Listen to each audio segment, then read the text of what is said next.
Alex Jones's unique combination of shock jock radio DJ, conspiracy theorist, conservative anti-IDPol activist, come from a womb or not? From a woman's body. Do you support the Islamic Jihad? Do you come from you support the Islamic Jihad enslaving women? Do you support enslaving women? Libertarian small government hypocrite, globalist cabal aficionado, and snake oil salesman seems like a persona too bizarre to ever be replicated. While there's no question people like Ben Shapiro and Charlie Kirk attract apostles eager to be the next in line for that sweet Prager paycheck, imagine Alex Jones inspiring a younger generation to take up the gay frog adrenochrome from Mars mantle seems like a tall task, or in this case, a British one.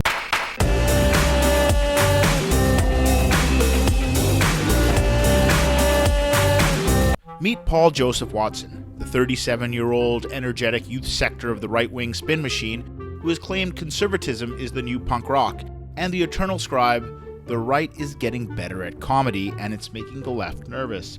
Conservatism is the new counterculture. Conservatism is the new punk rock. Everyone retweet this, it really annoys leftists. Indeed, Paul. Yeah, thanks for being here. Thank you. Thank you for having me. Do you have any experience that qualifies you for this job? I was growing up during the Clinton era. And then basically when I was in middle school, 9/11 happened.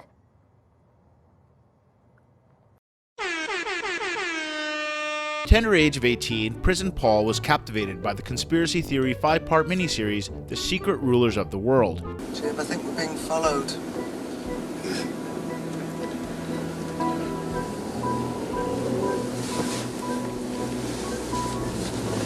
You're not kidding about being followed.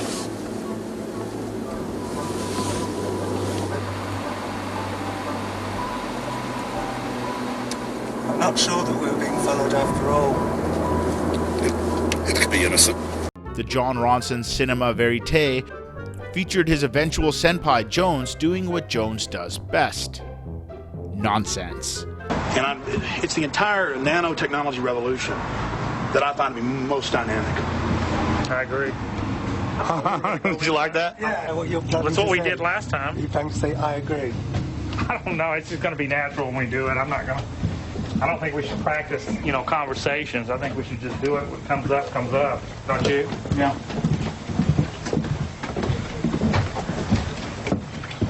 All right, here we go. Okay, go ahead. But I really want to know your opinion of nanotechnology.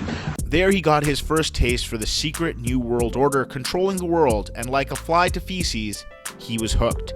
It wasn't long before he was working as the editor-at-large at the Brainforce Empire. Joining us from England, break down the latest developments. Hello, Alex. Good to be back. And there we have it, ladies and gentlemen. Paul Watson via video Skype, looking like the Grinch that stole Christmas. To quote Alex Jones' ex-wife Kelly, "The majority of stories that were InfoWars were written by Watson," she told the Daily Beast. "He's a talented guy in that way, able to spit out these fake news stories very quickly." While working for the company, Alex allowed Watson to work as an independent, designing and growing his own YouTube channel, which would become a vehicle to propel Joseph into stardom. Today, his channel boasts over 1.6 million subscribers and 413 million video views. Initially, like his master, Joseph reported on fringe batshittery such as chemtrails and the Illuminati. Now, they're not just talking about this because they've been doing it. And they've been doing it. They say, oh, we could spray the clouds. Turns out these little buggers have actually been trying to heat things up. Yeah, they've been doing it at the U.S. Department of Energy's Savannah River National Laboratory in South Carolina, conducting tests of spraying sulfur dioxide into the upper atmosphere. We need a big report about, chemtrails exposed. This has been out for 6 months, Paul, still no story. I want a detailed story tomorrow, if you can do it, about how they are chemtrailing, how every major research institute in the world is involved. Yeah, and I mean... Busted! Pilot forgets to turn off chemtrails while landing. This is footage of a passenger aircraft landing at LAX. This video was uploaded to YouTube 2 days ago, has since received 223,000 views. And it's another example of how YouTube has turned into a cottage industry for baseless conspiracy theories which only serve to distract from real cover-ups. Because as 10 seconds of basic research would have informed anyone, this is a completely natural phenomenon called aerodynamic contrail wake vortex. Why am I talking about any of this? Porn! But eventually, he realized there was a far more lucrative opportunity in the criticism of immigration. Czech Republic went 50 years without a single person dying in a terror attack on its soil. Now, I haven't quite been able to put my finger on it, but could there be some kind of connection between the relative safety of these countries and the kind of people who live there? But who needs safety when you can have diversity?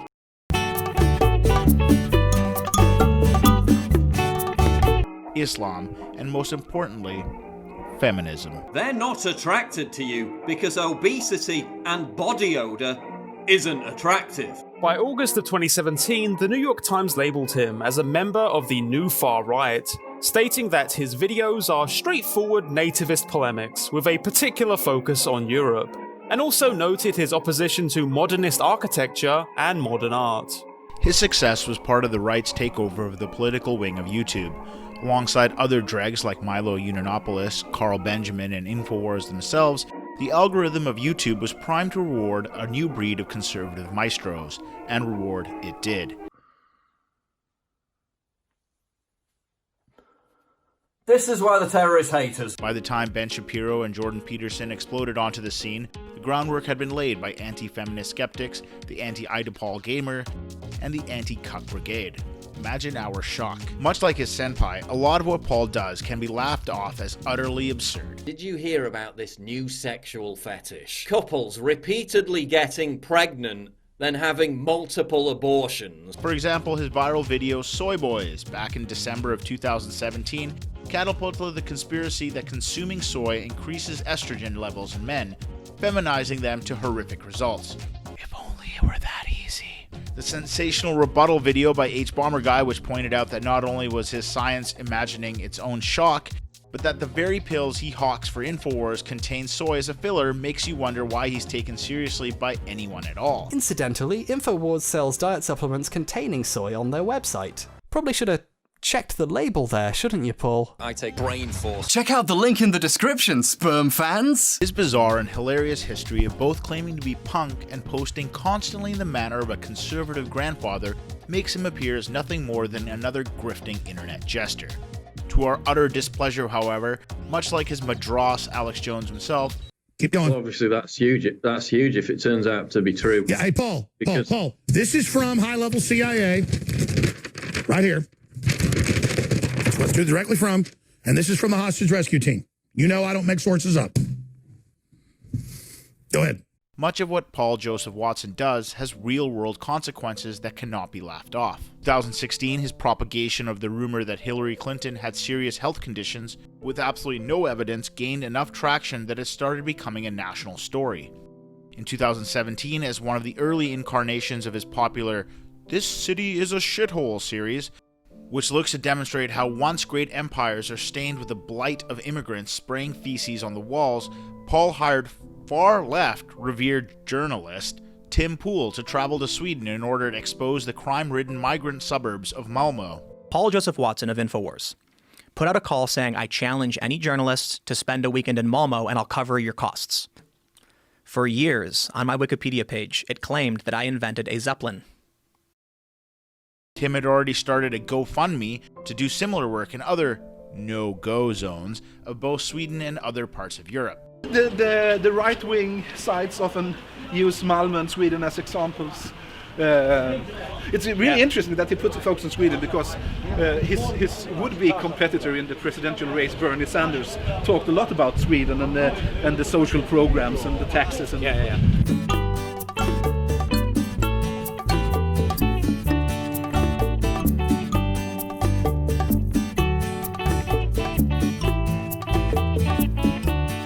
The vast majority of his series on shithole cities had been demonstrated to be a combination of xenophobia, fear-mongering, and outright lies and manipulation. Speaking of outright lies and manipulation, in a White House press briefing in 2018, the questioning of President Donald Trump by CNN's Jim Acosta led to his press credentials being revoked. This was justified by claiming that Acosta had accosted an intern by placing his hands on her, while she attempted to rip the microphone from him mid-questioning. Watson uploaded a version of the incident in which the zoom and frame rate were doctored to support the claims made by the administration. Then White House Press Secretary Sarah Huckabee Sanders used Watson's video as evidence, spreading the misrepresentation that Jim Acosta had acted inappropriately despite original footage of the incident being widely available everywhere. This became a widely publicized incident in which the White House deliberately spread fake news to justify their own narrative. The compression going to look exactly the same? No, it's going to look marginally different. Does that mean the video was doctored? No, that's not doctoring. As this video analyst commented, any changes, if they did make them, would be incredibly minor and possibly due to working across frame rates and compressions. As Tim Pool tweeted, all of the outlets claiming the video was doctored or sped up didn't even bother fact-checking. When questioned about the alterations, Paul only admitted to zooming in on the footage, but denied the repeated frames that experts agreed are not present in the original footage. A subsequent court ruling found that the actions against Acosta were unconstitutional on due process grounds. Now, when Paul Joseph Watson wants to talk about the moral bankruptcy of today's youth by showing footage of women working out or women working in a bar, we can take a step back and laugh at how ludicrous it is that someone in this day and age is still trying to shame them into the 1950s, where most of Paul's beliefs reside. The crescendo of mindless, screeching, scantily clad, shit-faced women and salivating, aggressive, vulgarian young men combines to create a kind of debauched, jarring cacophony. Predatory drag queens about non-binary genders snorting ketamine and twerking. Abortion has gone from being a shameful last resort to a celebrated sacred virtue.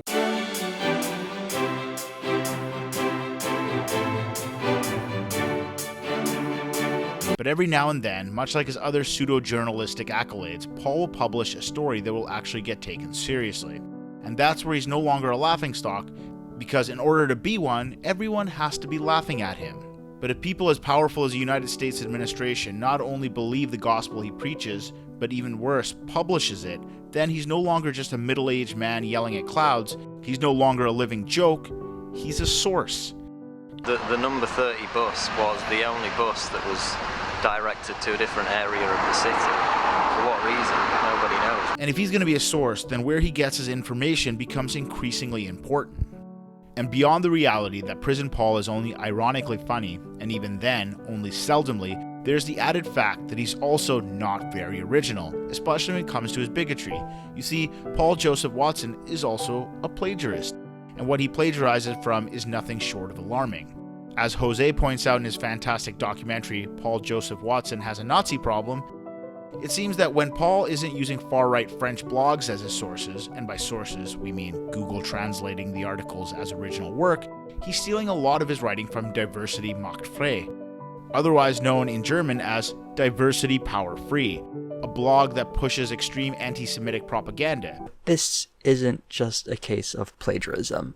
There's a bit more to that diversity blog than I've told you so far, and it's pretty ugly. While Watson is happy to cover the same stories as the blog when it applies to conservatives supposedly being under attack in Europe, he doesn't really touch the other stories the blog pushes out on a regular basis. Articles with titles such as A Very Jewish Coup, the plot to stop Brexit. Rich Muslim states are hiring Jews to sell Islam to Christians via interfaith institutes. As Christians celebrate Christmas with their families, Jews fantasize about their savior crawling through excrement. So, yeah, this blog is probably run by a Nazi. And if you need a little more evidence than that, one of the few places that loves to repost this blog's content happens to be the home for neo-Nazi scum on the internet, The Daily Stormer. This is definitely a Nazi's blog. And The Daily Stormer has had an interesting relationship with Paul Joseph Watson over the years. In short, they don't like him. At all. Not because they disagree with the vast majority of his talking points, though. As one 2015 article describes it, Watson is known for ripping off The Daily Stormer and other pro-white sites and removing Jews from the discussion. It's also frequently cited and linked in The Daily Stormer, the neo-Nazi refuge of the internet.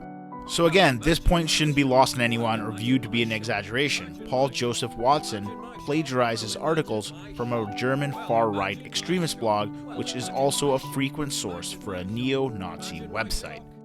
So when the press secretary of the United States uses him as a source for an administrative decision, it has very serious implications, especially when the source, like most of his canon, turns out to be completely full of shit. The original tweet circulating this fake news that I doctored the video combined have hundreds of thousands of retweets. The clarifications, the ones that debunked the whole thing, the number of retweets they got pales in comparison. The final irony is that while I'm constantly being accused of being a conspiracy theorist, despite loathing most conspiracy theories, the media invented a giant conspiracy theory to distract from a real controversy. They incited a Twitter witch hunt.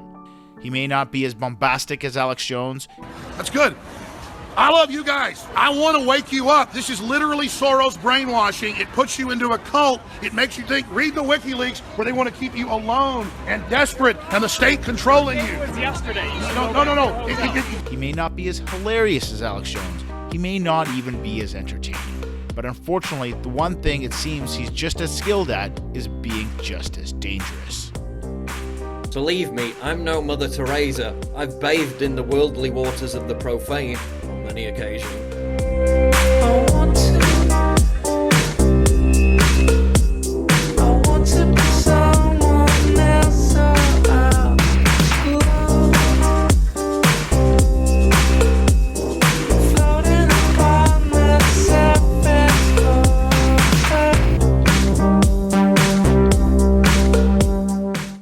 The Serfs brand of humor, but also want to have daily news from the Serfs? Then you should check out our brand new channel, The Serf Times.